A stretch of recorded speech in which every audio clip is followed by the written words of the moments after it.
Hi, this is Srinivas Soleti. Welcome to News 360. Telangana ముఖ్యమంత్రి రేవంత్ రెడ్డి ప్రజాపాలన విజయోత్సవ సభలో పాల్గొనేందుకు వరంగల్కు వెళ్లనున్నారు. హైదరాబాద్ నుంచి హెలికాప్టర్లో బాలసముద్రంలోని కూడా గ్రౌండ్కు ఈ మధ్యాహ్నం చేరుకుంటారు. ఆ తర్వాత కాళోజీ కళాక్షేత్రాన్ని ప్రారంభిస్తారు. 3 గంటల తర్వాత హనుమకొండ ఆర్ట్స్ అండ్ సైన్స్ గ్రౌండ్లో నిర్వహించే విజయోత్సవ సభలో పాల్గొని ప్రసంగిస్తారు. ఆ తర్వాత మహిళా శక్తి భవనాలు, ట్రాన్స్జెండర్ క్లినిక్ నిర్మాణానికి ఆయన శంకుస్థాపన చేయనున్నారు.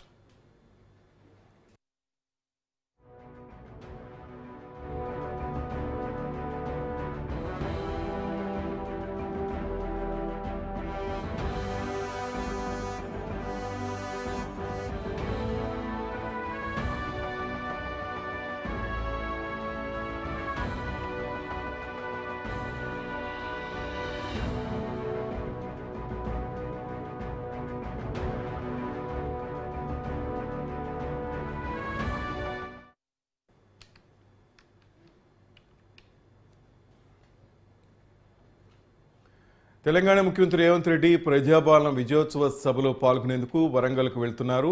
హైదరాబాద్ నుంచి హెలికాప్టర్లో బాలసముద్రంలోని కూడా గ్రౌండ్కు ఈ మధ్యాహ్నం చేరుకోనున్నారు. ఆ తర్వాత కాళోజీ కళాక్షేత్రాన్ని ప్రారంభిస్తారు.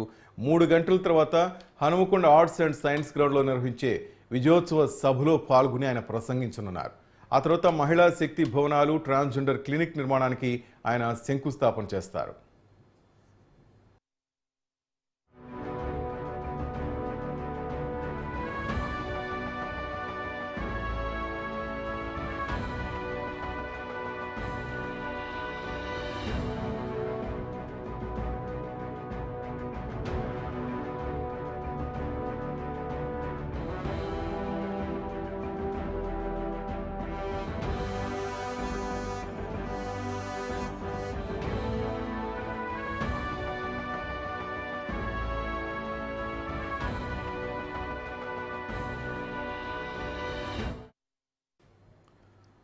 చేసుకోవాల్సింది విజయోత్సవాలు కాదు, వైఫల్య ఉత్సవాలు, విధ్వంస ఉత్సవాలు, వంచన ఉత్సవాలని బీఆర్ఎస్ నేత రాకేష్ రెడ్డి కాంగ్రెస్పై తీవ్ర స్థాయిలో మండిపడ్డారు. మీరు చేసిన మోసానికి 12 మాసాలైంది, అందుకే వరంగల్కు వచ్చి సభ పెడుతున్నారా అంటూ ఎద్దేవా చేశారు. 12 మాసాలు అందుకేనా సీఎం రేవంత్ రెడ్డి గారు ఈరోజు వరంగల్కు వచ్చి సభ పెడుతున్నది. మళ్ళీ దాని పేరు విజయోత్సవ సభ, అది కూడా మా ఊరుగల్లులో. దయచేసి మా వరంగల్ ఇజ్జత్ తీయకండి. ఎందుకంటే వరంగల్ అంటే ఒక నమ్మకం, సంస్కారానికి ఒక నిలయం. కానీ ఆ రోజు వరంగల్ డిక్లరేషన్ పేరు మీద ఒక పెద్ద మోసానికి ఇక్కడ బీజం వేసి వెళ్ళిళ్ళు.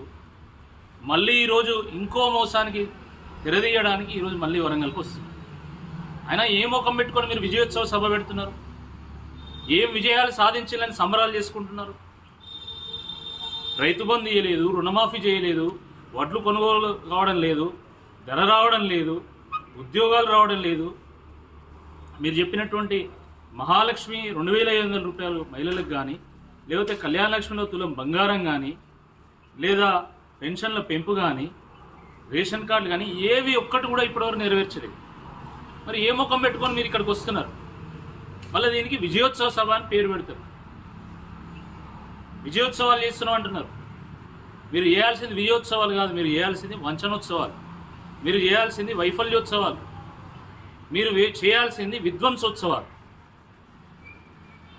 సంవత్సరంలో సర్వనాశనం అయిపోయింది, రియల్ ఎస్టేట్ కుదేలైపోయింది, కన్స్ట్రక్షన్ రంగం ఆగమైపోయింది. ఈరోజు హోటళ్ళు, రెస్టారెంట్లు, ఈరోజు క్లాస్ స్టోర్ రూమ్స్, ఏ బిజినెస్ చూసుకున్నా కూడా మొత్తం కుదేలైపోయింది. ఇటువంటి ఈ నేపథ్యంలో మళ్ళీ మీరు సంబరాలు చేసుకుంటారా? మీరు సంవత్సరీకం చేసుకోవాలి. ఎందుకంటే మీ పాలనతోని, మీ ప్రభుత్వం రాగానే పాలన అంతమైపోయింది, పథకాలు కథమైపోయింది, ప్రాంతం మీద, ప్రజల మీద ప్రేమ, మమకారం మొత్తం కథమైపోయింది. కాబట్టి ఏడాది మాసకం చేసుకోండి, పరిపాలనకు ఏడాది మాసకం, ఆ పేరు మీద మీరు సభలు పెట్టుకోండి. ఎంతో ఘోరం అంటే ఈరోజు ఈయన విజయోత్సవ సభ పెడతా అంటే ఒక్కడు కూడా రావడం లేదు, ఇక్కడ ఏ మహిళ కూడా రావడానికి సిద్ధంగా లేదు. కాబట్టి ఆశా వర్కర్లు, అంగన్వాడీ వర్కర్లు, హెల్త్ డిపార్ట్మెంట్కి సంబంధించినటువంటి వర్కర్లు, రకరకాల సపోర్ట్ స్టాఫ్, డ్వాక్రా గ్రూపు మహిళలు, వాళ్ళ లీడర్లు, సీఏలు, వీళ్ళందరినీ సమీకరించి ఈరోజు సభలో కూర్చోబెట్టే ఒక ప్రయత్నం చేస్తాం. ఇది వాస్తవం. దేనికోసం వస్తారు వాళ్ళు? ఏ ఒక్క హామీ నెరవేర్చలే. వరుస వైఫల్యాలతో రాష్ట్రం ఆగమాగము, 6 గ్యారెంటీలకు ఎగనామో, ప్రజలకు పంగనామో, ఇది కాంగ్రెస్ పార్టీ విధానం అన్న చందంగా మీరు పరిపాలన చేసి ఈరోజు మళ్ళీ సిగ్గు లేకుండా ఈరోజు మేము ఈ సభ పెడతామని ముందుకు వస్తున్నారు. తప్పకుండా ప్రజలే ఈ సభ సందర్భంగా మీ వ్యవహారాన్ని నిలదీస్తారని చెప్పి ఈ సందర్భంగా నేను హెచ్చరిస్తాను.